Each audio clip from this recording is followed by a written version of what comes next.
하나님의 말씀은 누가복음 4장 38절에서 44절의 말씀입니다. 예수께서 일어나 회당에서 나가사 시몬의 집에 들어가시니 시몬의 장모가 중한 열병에 붙들린지라. 사람이 저를 위하여 예수께 구하니 예수께서 가까이 서서 열병을 꾸짖으신데 병이 떠나고 여자가 곧 일어나 저에게 수정드니라. 해질 적에 각색 병으로 앓는 자 있는 사람들이 다 병인을 데리고 나오매 예수께서 일일이 그 위에 손을 얹으사 고치시니 여러 사람에게서 귀신들이 나가며 소리질러 가로되 당신은 하나님의 아들이니이다. 예수께서 꾸짖으사 저희 말함을 허락지 아니하시니 이는 자기를 그리스도인 줄 알미러라. 날이 밝음에 예수께서 나오사 한적한 곳에 가시니 무리가 찾다가 만나서 자기들에게서 떠나시지 못하게 만류하려 하매 예수께서 이르시되 내가 다른 동네에서도 하나님의 나라 복음을 전하여야 하리니 나는 이 일로 보내심을 입었노라 하시고, 다 같이 읽으시겠습니다. 갈릴리 여러 회당에서 전도하시더라. 아멘. 할렐루야.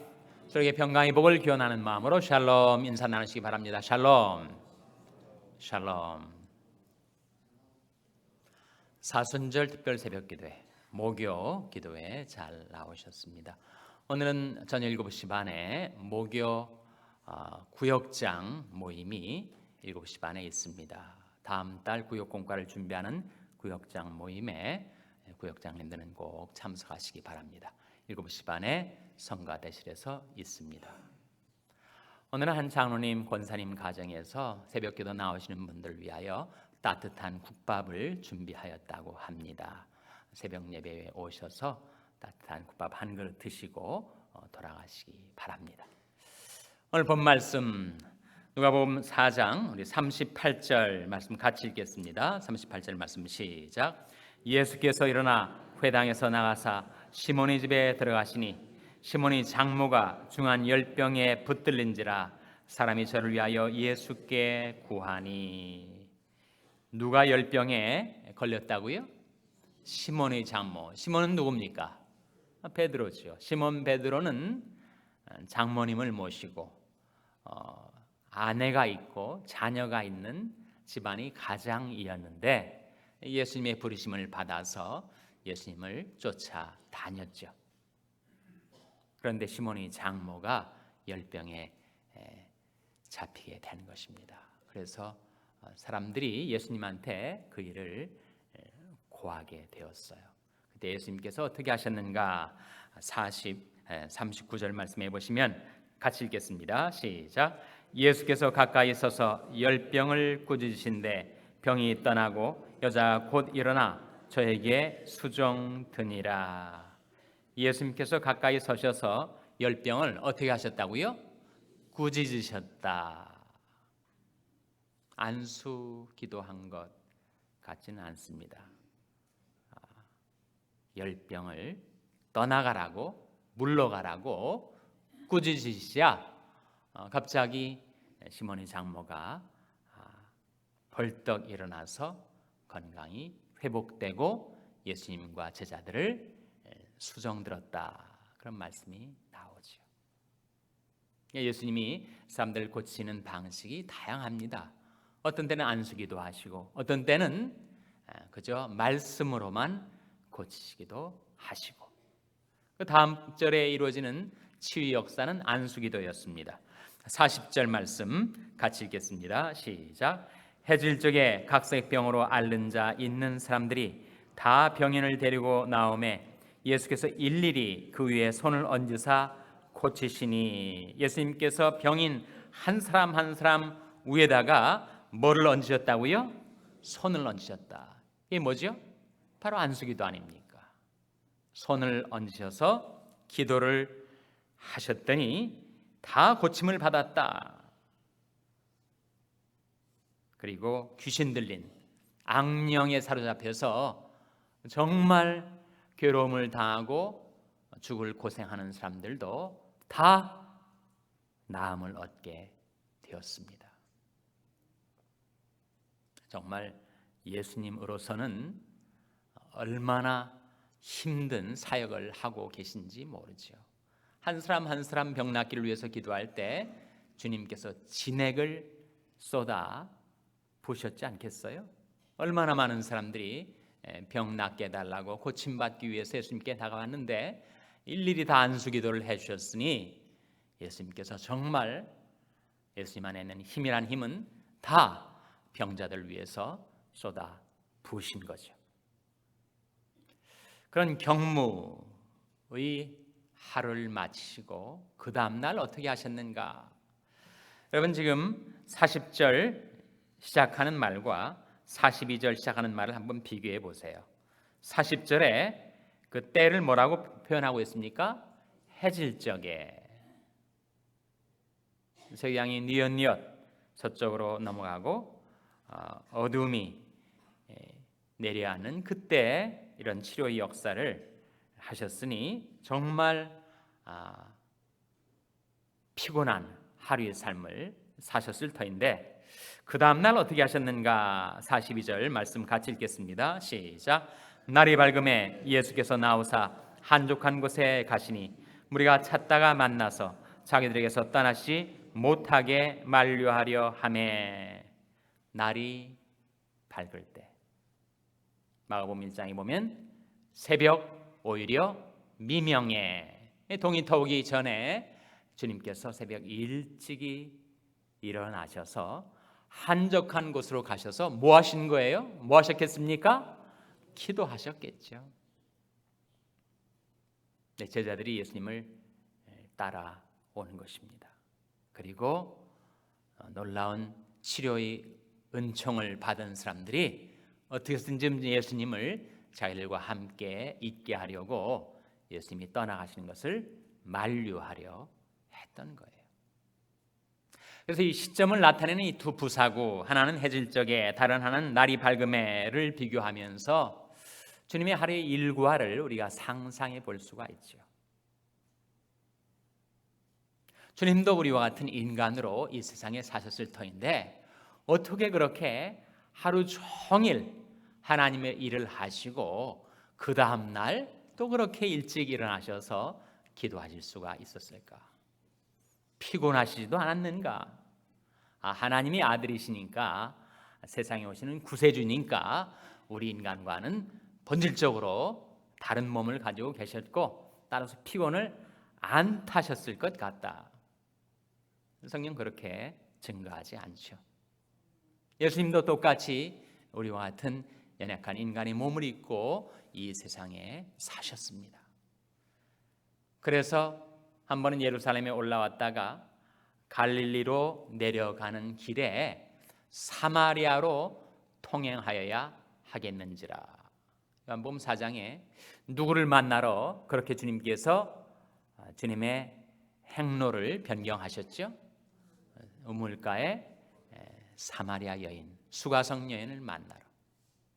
그 장면에 예수님께서 너무 행로에 피곤하셔가지고 우물가에 털썩 주저앉아 계신 모습을 보여주고 있습니다.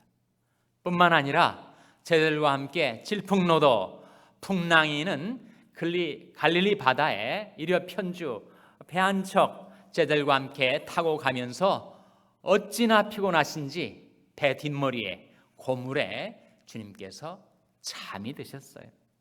제자들이 이 풍랑에 우리가 다 죽게 되었는데 주님 우리를 돌보시지 않습니까? 주무시던 주님을 막 깨울 정도로 깊은 잠에 드셨습니다. 그러니까 예수님께서도 피곤을 타셨다는 거예요.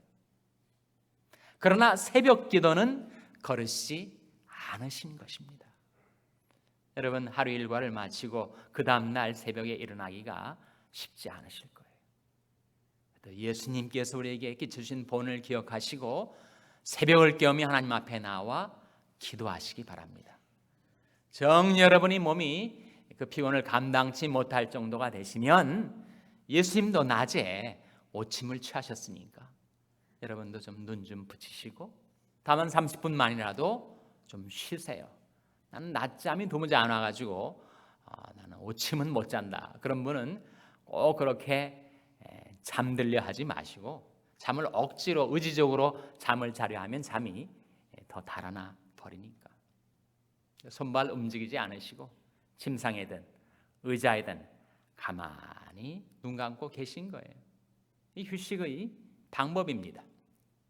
그러나 예수님께서 하나님이 주신 그 모든 사역을 감당하시기 위해서는 그 3년의 공생애가 너무 시간이 짧았어요. 그리고 주님께서 우리와 같이 넉넉한 시간 사사롭게 쓰지 않고 과연 주님에게 닥쳐오는 그 경무를 어떻게 감당할 수 있었는가? 그 비결이 바로 기도였다는 거예요. 기도 가운데 주님은 영적으로 능력도 얻으셨지만 신체적으로 휴식도 얻으신 거죠. 그런 말이 있습니다. Bene orasse est bene studisse. 라틴어로 그 의미는 To have prayed well is to have studied well. 기도를 잘한 것은 연구를 잘한 것이다 라는 뜻인데, 그래서 학자들에게 적용되는 말이겠으나 사실은 그 원리는 동일합니다. 기도를 잘한 것은 연구를 잘한 것이다 일 뿐만 아니라 만약에 사업을 하는 사람이라면 기도를 잘한 것은 사업을 잘한 것이다가 되는 것입니다. 만약에 휴식을 취하는 사람이라면 기도를 잘한 것은 휴식을 잘 취한 것이다가 되는 거예요. 여러분, 우리 인간은 영혼과 육체로 이루어져서 그 정신의 피로가 육체를 더 피곤하게 만듭니다. 무엇이 정신을 피곤하게 만드는가?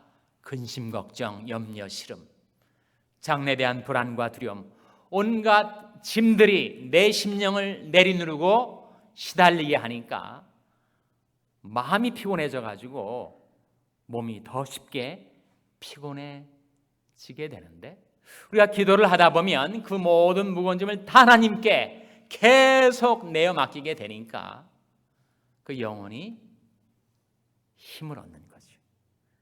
안식을 얻게 되니까 그 육신도 힘을 얻게 되는 것입니다. 예수님께서 그렇게 기도에 전념하셨기 때문에 주님께서는 계속해서 하나님이 주시는 안식과 새 힘을 공급받으신 것이었죠. 뿐만 아니라 주님께서 어떻게 그 전날 저녁에 그 많은 사람들에게 일일이 안수하시면서 진액을 쏟아 부으시듯이 그렇게 기도하시고 그 다음날 기도하러 새벽에 일어나실 수가 있었는가?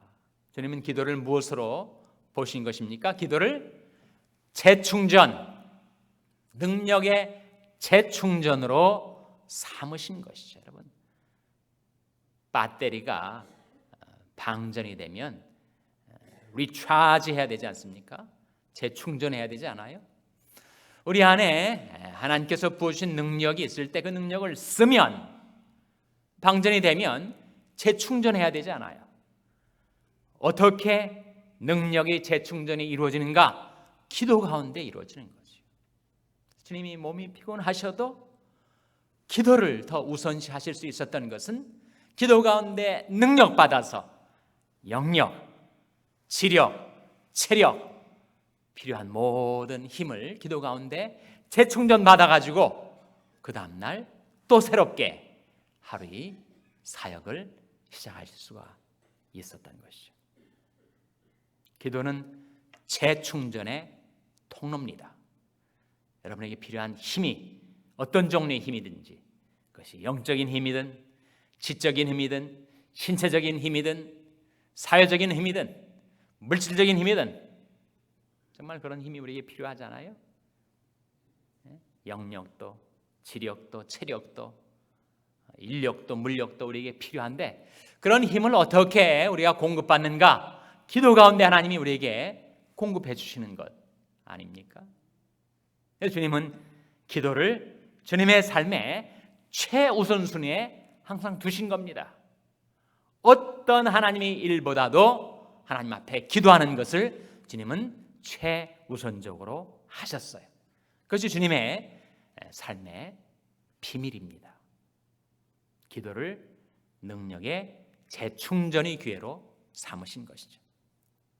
뿐만 아니라 주님은 새벽 기도를 중시하신 이유가 그날 하루 동안에 내가 무슨 일을 할 것인지, 어느 길로 갈 것인지, 누구를 만날 것인지, 내가 하루 동안 뭐하며 살 것인지를 기도 가운데 계획하신 거죠. 우리 인간적인 면에서는 계획이지만 사실은 기도 가운데 하나님의 지시를 받으신 것입니다. 그래서 사람들이 딴 데로 가지 말라고 만류를 했지만 주님께서 44절에 이렇게 말씀하십니다. 43절 말씀 같이 읽겠습니다. 시작. 예수께서 이르시되 내가 다른 동네에서도 하나님의 나라 복음을 전하여야 하리니 나는 이 일로 보내심을 입었노라 하시고, 주님께서 기도 가운데 하나님 아버지께로부터 다른 동네에 가서 복음을 전하라라는 지시를 받았다라고 우리는 추정할 수 있습니다. 이 말씀을 통해서. 그러니까 주님께서는 기도 가운데 하루 일을 계획하신 거죠. 무슨 일을 할 것인가, 누구를 만날 것인가, 어떻게 하루의 삶을 살아갈 것인가. 여러분 그렇게 하시지 않습니까? 새벽기도 나오셔서 뭐 하십니까? 간구와 손만 아뢰는 것으로 끝나지 않고 오늘 하루 제가 무슨 일을 해야 하겠습니까? 어느 길로 행해야 되겠습니까? 하나님의 지도하심을 구하시지 않아요? 기도의 의의는 바로 그것입니다. 내 삶에 향하신 하나님의 뜻을 깨닫고 그 뜻을 행할 수 있는 능력을 얻기 위해서 기도하는 거죠. 그래서 새벽 기도가 중요한 것입니다.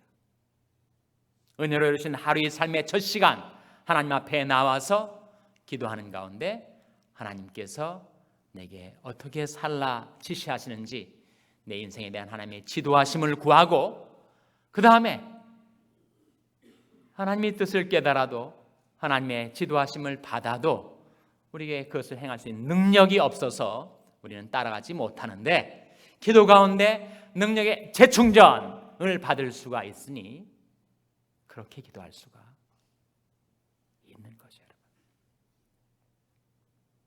예수님은 무엇을 위해서 보내심을 입었다라고 말씀하고 계십니까? 하나님 나라 복음을 전하기 위해서. 예수님의 보내심은 우리의 부르심입니다.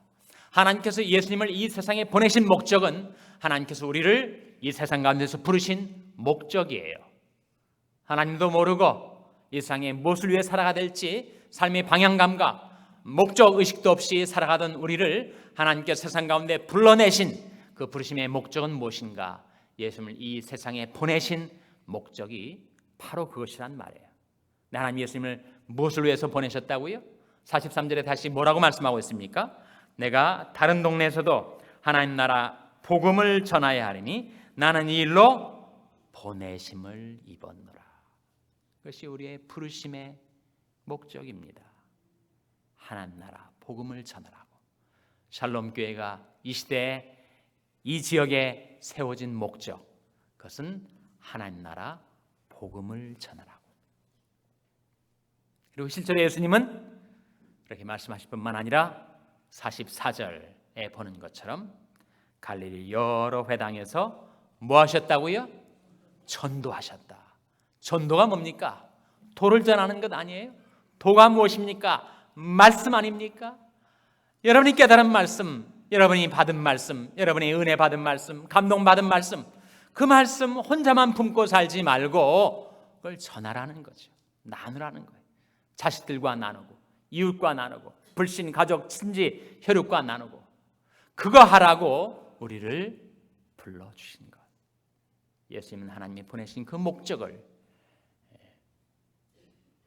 매일매일의 생활 속에서 실행하셨던 것처럼 저와 여러분도 하나님이 우리를 불러주신 그 목적, 하나님 나라 복음, 내게 주신 말씀, 내게 보내주신 그 말씀, 깨닫는 말씀으로 은혜 받고 세임 얻어서 그 말씀을 우리 이웃들과 나누라고. 그게 바로 전도 아니겠어요, 여러분?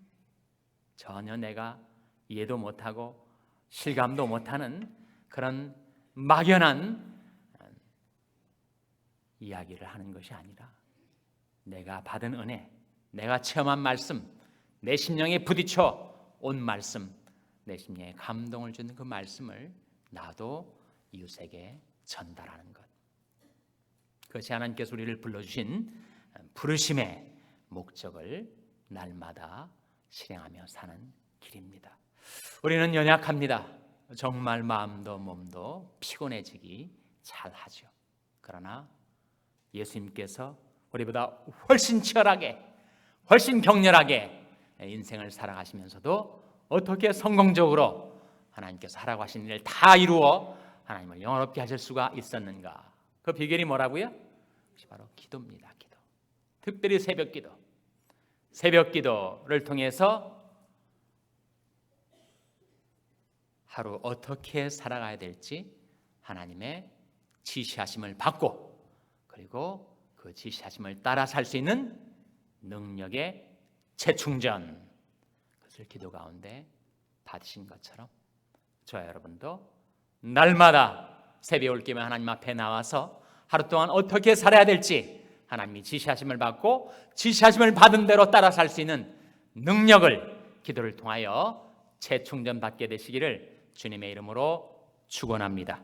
기도하시겠습니다. 오늘 말씀 기억하며 하나님, 저희들이 기도로 능력과 지시받아 살게 주시옵소서. 기도하시기 바랍니다. 우리 자녀들 위해서 기도할 때 하나님, 저희 자녀들에게 기도하는 법을 가르쳐 주시고 기도 가운데 하나님의 지시를 받고 기도 가운데 능력받게 주시옵소서. 기도하시기 바랍니다. 평생에 내 연약한 지체들을 위해서 기도하실 때 하나님이 그들과 권능으로 저들을 소생시켜 주시고 고쳐 주시옵소서. 위하여 기도해 주시기 바랍니다. 우리 샬롬 교회를 위해서 기도하실 때 하나님, 저희 샬롬 교회가 기도하는 교회가 되게 하시고 기도에 전념하는 교회가 되어서 날마다 하나님이 지시를 받아 능력 있게 행하는 교회가 되게 해달라고 기도해 주시기 바랍니다. 여러분의 생업을 위해서 기도하시고 precious people, 소중한 사람들의 사역을 위해서 기도해 주시기 바랍니다. 하나님, 저희들을 성령으로 충만케 하시고 사명 감당케 하여 주시옵소서. 이런 제목들로 우리 합심해서 기도하겠습니다.